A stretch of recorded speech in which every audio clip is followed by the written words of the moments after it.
Bonjour les amis et bienvenue sur constructionmaison.info.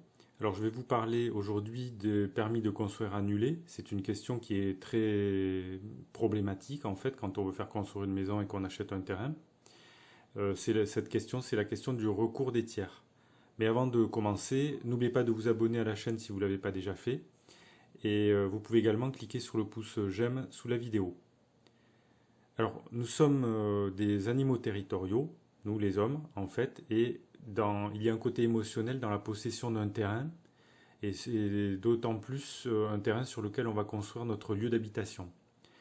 Et c'est pour cette raison qu'il y a tant d'histoires entre voisins, parce que chacun veut défendre au mieux son territoire.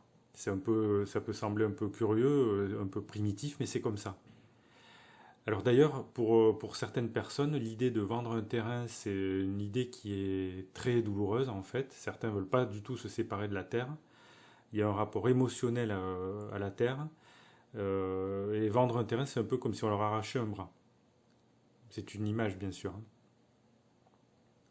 Alors quand on achète un terrain à bâtir, forcément on va avoir des voisins. Et la plupart du temps, ces voisins, ils veulent pas. Ils vont être dérangés par votre arrivée et ils veulent rester seuls en fait. Ils veulent pas qu'on s'installe à côté de chez eux. Ils étaient tranquilles, vous les dérangez avec votre nouvelle construction.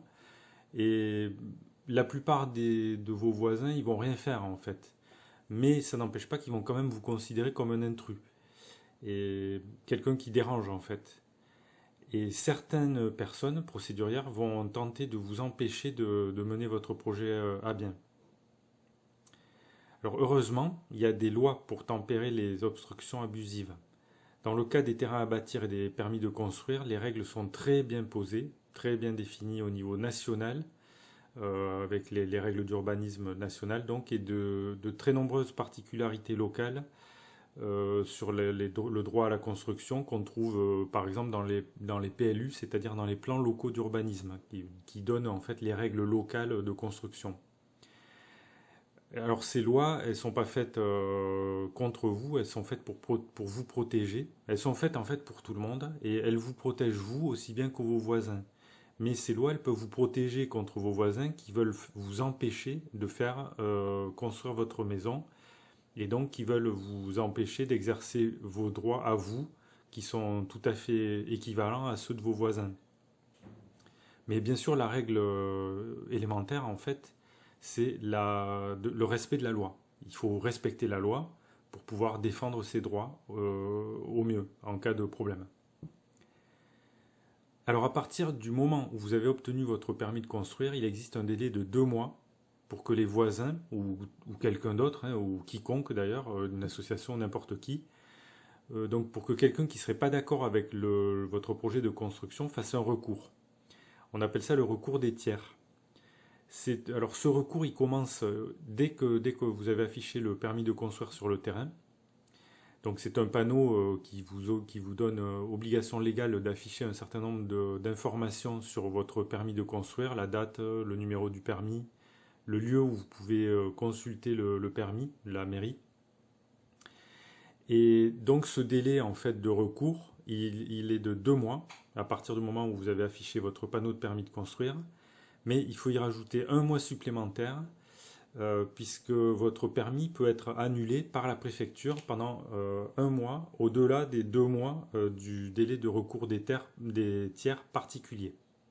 Donc ça nous fait un total de 3 mois après le moment où vous avez obtenu votre permis de construire et affiché votre panneau sur le terrain.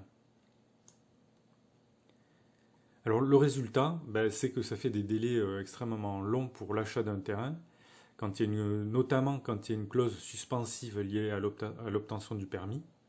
Alors, dans mon cas, il a fallu environ 6 mois entre le moment où j'ai trouvé le terrain, en fait, où j'ai pu le visiter, rencontrer le propriétaire, me mettre d'accord avec lui, et le moment où l'acte de vente va être signé. 6 mois. Alors que bon, j'étais un peu surpris, je pensais que ça pourrait se faire, on va dire, mettons 2 à 3 mois. Donc ne vous attendez pas à un délai court quand vous achetez un terrain, c'est pas comme quand on achète une baguette de pain, c'est long, c'est toujours long. Et encore 6 mois pour moi, dans mon cas, c'est long, mais ça peut être encore beaucoup plus long que ça, selon les cas. Alors en ce qui concerne le panneau de permis de construire, l'affichage il est obligatoire. Il doit être visible depuis la voie publique. Sinon, évidemment, les gens qui voudraient s'opposer à votre construction ne pourraient pas le faire s'ils n'en sont pas informés. Alors sur le panneau, il y a différentes informations. Donc la date de délivrance du permis, son numéro, l'adresse de la mairie. Et si le panneau n'est pas affiché, c'est une obligation légale de l'afficher, mais s'il n'est pas affiché, eh bien en fait on est en tort et vos voisins vont pouvoir continuer à contester votre permis et votre construction, si vous avez commencé à faire votre construction, longtemps après que vous ayez commencé les travaux. Il me semble que c'est 6 mois. Donc il faut absolument afficher ce panneau. Et je dois dire d'ailleurs que la notaire, en fait, ma notaire m'a recommandé de faire un constat d'huissier pour l'affichage du panneau de permis de construire. Alors pourquoi un constat d'huissier? Parce qu'un huissier, c'est un officier assermenté. Et en cas de litige, l'huissier, il va avoir constaté la présence de votre panneau de permis de construire sur votre terrain. Et donc c'est une preuve incontestable, en cas de litige, que votre panneau a été affiché conformément à la loi. Alors, mais ceci dit, moi je ne l'ai pas fait. Je n'ai pas fait appel à un huissier, parce que pour moi c'est un surcoût plutôt important quand même, et absolument, que je pense, inutile. En fait, il y a d'autres méthodes pour prouver qu'on a bien affiché son panneau de permis de construire sur le terrain. Par exemple, on peut se prendre en photo devant le panneau avec un journal daté. Pas mal de personnes font ça. C'est une preuve en fait qu'on pourrait produire devant l'administration ou devant un juge pour prouver qu'on a bien fait ce qu'il fallait faire. C'est ce que j'ai fait. Donc je me suis pris en photo devant le panneau de permis de construire affiché sur le terrain avec un journal daté. Et j'ai même envoyé cette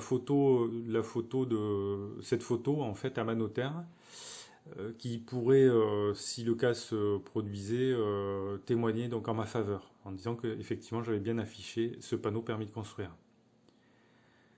Alors j'ai vu que certains s'envoyaient cette photo d'eux-mêmes devant leur panneau permis de construire avec un journal en courrier recommandé pour avoir une preuve. Bon, je ne sais pas si c'est vraiment nécessaire d'en arriver là. Et j'ai même vu encore pire que ça, enfin pire.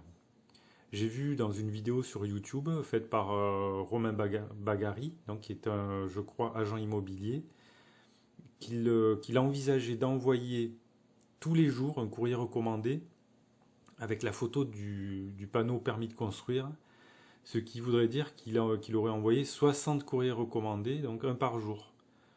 Alors ça me semble totalement excessif, et je crois même que personne en France ne fait ça. Je pense que c'est pas quelque chose de raisonnable ou d'utile. Moi, je pense qu'il ne faut pas en faire trop, en fait. Et voilà, je vais vous dire pourquoi je pense qu'il ne faut pas en faire trop.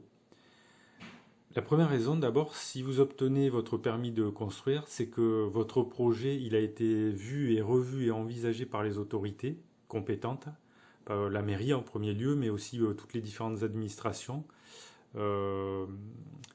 Voilà, donc, et ça veut dire que si votre permis, vous l'avez obtenu, c'est qu'il est légal. C'est parce que si votre permis, si votre construction ne respectait pas les règles, on vous aurait pas dit, ok, vous pouvez construire. Donc, vous avez eu votre permis, vous êtes dans la légalité, c'est légal.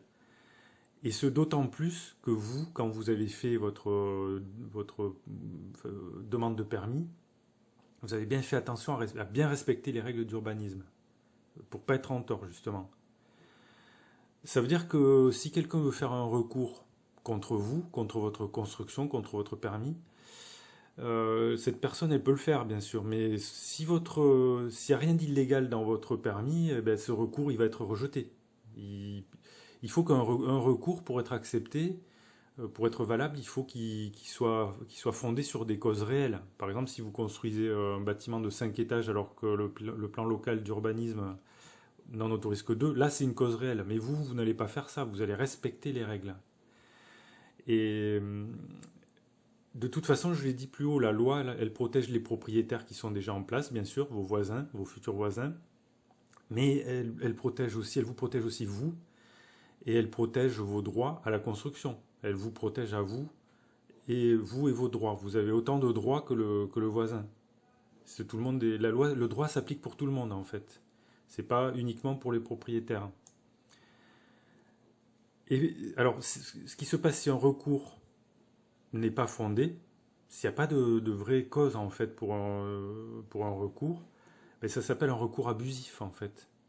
C'est-à-dire que c'est la personne qui fait des recours abusifs abuse du droit, tente d'abuser des règles de la loi, et elle peut être condamnée à des peines d'amende pour ça, quoi. Et ces peines d'amende, elles sont très dissuasives.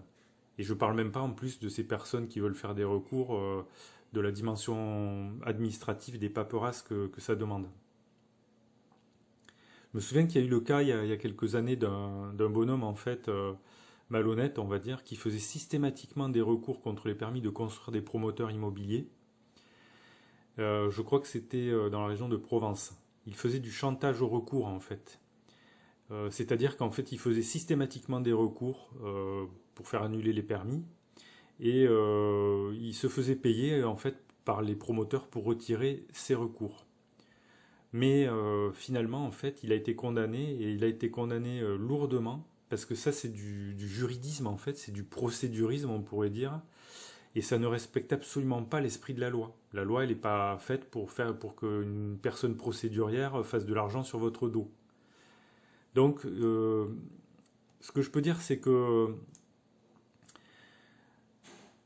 oui, il faut absolument respecter la loi, en fait, les règles d'urbanisme quand on veut faire construire. C'est la meilleure manière d'éviter les problèmes futurs. Mais la loi, elle protège vos voisins, le droit protège vos voisins, mais aussi vos droits à vous. Et si vous êtes dans votre bon droit, il ne faut pas avoir peur.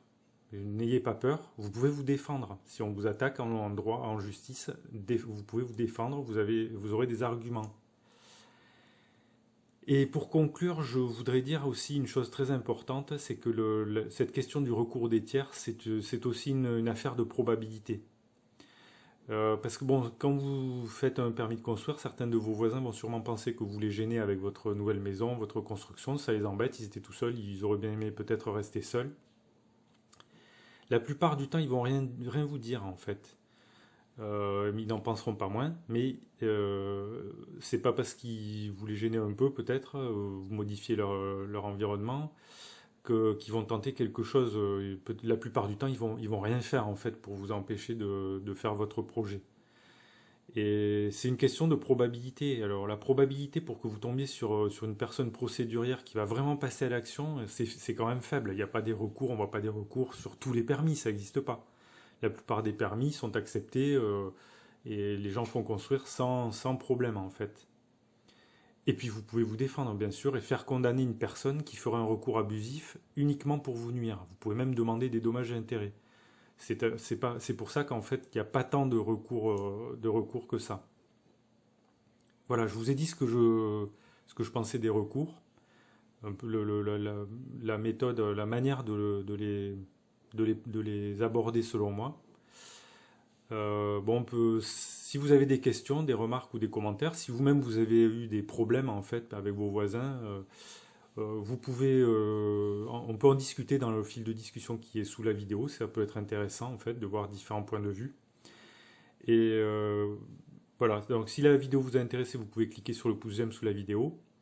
Je vous dis merci pour votre attention et à bientôt pour de nouvelles vidéos.